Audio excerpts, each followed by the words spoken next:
تو اس میں بندے کو اویئرنیس کی ضرورت ہے، جیسے کہتے ہیں کہ احتیاط علاج سے بہتر ہے، تو ان چیزوں میں اویئرنیس ہونا چاہیے کہ بندے کو کن کن چیزوں سے کن کن بیماری کی طرف ہو سکتی ہیں، تو یہ ایک بہتر معالج ہی بتا سکتے ہیں۔ اگر ہم بلتستان کے تناظر میں بات کریں تو گزشتہ چند سالوں سے ہم دیکھ رہے ہیں ہارٹ پیشنٹس کی بڑی تعداد ہے، اور ہم آئے روز کوئی دکھ بری خبر سنتے ہیں کہ آج ان کا انتقال ہوا ہے ہارٹ اٹیک کے باعث، اور دوسری جانب دیکھتے ہیں تو معدے کے مریض جو ہیں وہ بہت زیادہ ہیں، تو یہ اتنی کامن بیماری بلتستان میں کیسے؟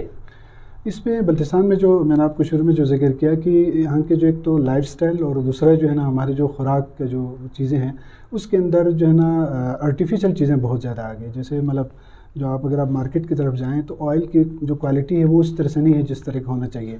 جو پہلے جو زمانے کے جو لوگ استعمال کرتے تھے، جیسے مطلب بلتی میں چولی مار کہتے ہیں، شکام مار کہتے ہیں، ٹھیک ہے نا، تو یہ پلانٹ اوریجن جتنے بھی آئل ہے وہ انتہائی جو ہے نا بہترین غذا ہے، لیکن اب اس سے ہٹ کے جو ہے نا باہر کے جو آرٹیفیشل خوراک کے اندر چیزیں زیادہ۔ ایک دوسرا فیکٹر جو ہے نا انسان کی جو ہمارے جو لائف سٹائل ہے وہ بہت زیادہ چینج ہو چکی ہیں۔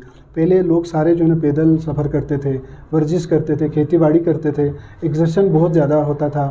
آپ اگر کچھ کھاتے ہیں تو کھانا جو ہے نا ہضم ہو کے جو ہے نا اتنا جو آپ ایکسرسائز بھی کر لیتے تھے، مطلب ایکسٹرا آپ کے پاس جو ہے نا باڈی کے اندر سٹور نہیں ہوتا تھا۔ اب آپ نے کھانا وہی، مزدور بھی وہی کھاتا ہے اور آپ بھی وہی کھاتے ہیں، ہم بھی وہی کھاتے ہیں، لیکن ہماری ایکٹیویٹی اتنی اچھی نہیں ہے سوسائٹی کی۔ لوگ گاڑیوں میں سفر کرتے ہیں اور آفس جاتے ہیں اور واپس گاڑی میں گھر تک آتے ہیں، اور اتنی مصروف زندگی ہو چکی ہے کہ اپنے لیے کوئی ٹائم نہیں ہے، آپ ایکسرسائز کرتے نہیں ہیں، تو کھانا آپ اسی طرف سے کھاتے ہیں۔ تو قدرت کا ایک نظام ہے کہ جب آپ ایکسس میں کھائیں گے تو پھر یہ چیز جو ہے نا، جیسے اگر آپ روٹی یا چاول کی مثال لے لیں، ایکسس میں لے لیں تو یہ پھر دوبارہ شوگر میں چینج ہو جاتی ہیں اور وہ بعد میں کولیسٹرول میں چینج ہو سکتی ہیں۔ اس کی وجہ سے کولیسٹرول کا لیول بڑھتے جا رہے ہیں۔ ایکسرسائز ہمارے یہاں پہ ہوتی نہیں ہے، کھانے پینے کی غذا کے اندر پیورٹی نہیں ہے، اس طرح کے آرٹیفیشل چیزیں زیادہ آ چکی ہیں۔ اس کی وجہ سے جو ہے نا بیماریوں کا جو تناسب ہے پہلے سے یہاں پہ بڑھ رہی ہے۔ ایک اور ایشو اہم ہے ڈاکٹر صاحب، سیلف میڈیکیشن۔ عموماً لوگ سر درد کے لیے پیراسٹامول استعمال کرتے ہیں، یا پھر پیٹ میں درد ہو تو کوئی اور دوائی لے لی، اپنے مرضی سے اپنے لیے دوائی سجیسٹ کرتے ہیں، کھاتے ہیں، کیا یہ عمل صحیح ہے؟ اچھا، اس میں انجم صاحب بات یہ ہے نا کہ ایک اوور دا کاؤنٹر جو میڈیسن ہے اس کا ہم OTC کہتے ہیں، اس میں کچھ میڈیسن جیسے پیراسٹامول، اگر آپ کو معمولی سے سر درد ہوا تو ایک دفعہ پیناڈول کھا لے، کوئی مسئلہ نہیں ہے، لیکن اگر آپ کو بار بار سر درد ہو رہی ہیں اور آپ ہفتے مہینے سے پیراسٹامول ہی کھا رہے ہیں، اس کا مطلب آپ کو کسی معالج کے پاس، کسی طبیب کے پاس، کسی فزیشین کے پاس تو جانا ہے، تاکہ پتہ چلے کہ سر درد کے ہزاروں ڈفرینشیلز بنتی ہیں۔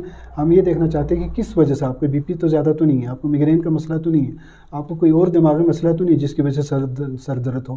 تو یہ سب سے بہترین طریقہ یہ کہ آپ کسی ڈاکٹر کو دکھائیں، اور فزیشین کو دکھانے کے بغیر خود جو ہے نا سے میڈیسن جو پرسکرائب کرنا بہت غلط ہے۔ اور اسپیشلی اس میں آپ کو ایک اور چیز ایڈ کر دوں کہ ہمارے یہاں پر ایون اینٹی بائیوٹک جو جراثیم کچھ جو ہم دوائی دیتے ہیں مختلف انفیکشنز میں، وہ بھی جو مریضہ ہیں وہ خود جو ہے نا سے میڈیکل اسٹور سے فری میں مل جاتی ہیں، مطلب بغیر کسی پرسکرائب کے دے دیتے ہیں، تو وہ خود سے کھانے کے بعد پھر ہمارے پاس پہنچ جاتا ہے، اور یہ انتہائی جو ہے نا ایک معاشرے کے لیے خطرناک ہے، کیونکہ اس سے ایک تو یہ کہ وہ ڈوز کمپلیٹ نہیں کر پاتے ہیں، اور دوسرا یہ کہ اس سے پھر ریزسٹنٹ ڈیولپ ہو جاتی ہے۔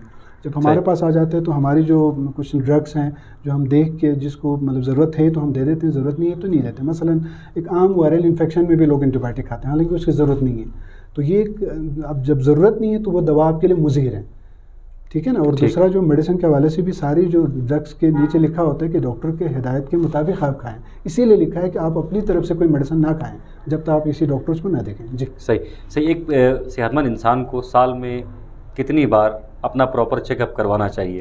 عموماً لوگوں کا یہ خیال ہے کہ ہم بیمار نہیں ہیں تو ہم کیوں چیک اپ کرائیں، صحت مند لوگوں کو بھی اپنا چیک اپ کرانا ضروری ہوتا ہے۔ جی انجم بھائی، اس میں جو گائیڈ لائن سے خیر مطلب ہونا تو ہر 6 مہینے کے بعد ہونا چاہیے ایک آئیڈیل طریقہ، لیکن 6 مہینے نہیں ہو تو کم سے کم سال میں ایک دفعہ کریں۔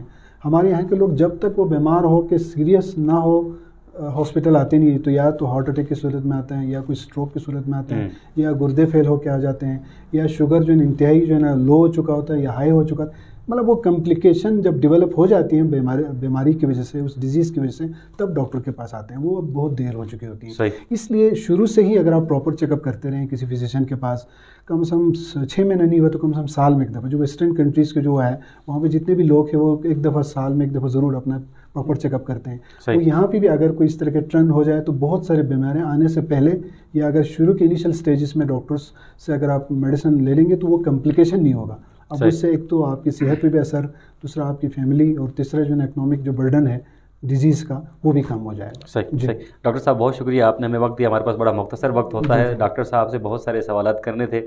ماہ سیام کی بھی آمد ہے، تو ڈاکٹر صاحب کو ہم سیکنڈ پارٹ میں ضرور اس حوالے سے ہم ان سے بات کریں گے. آج کے لیے اتنا ہی. اگر آپ صحت مند ہیں تب بھی سال میں ایک بار اپنا پراپر چیک اپ ضرور کروائیے گا. ایسا کہنا ہے ڈاکٹر ظہور صاحب کا. اپنے میزبان محمد علی انجم، پروگرام کے پروڈیوسر ذیشان مہدی اور معاون نجم الحسن سید کو اجازت دیجیے. اللہ حافظ و ناصر.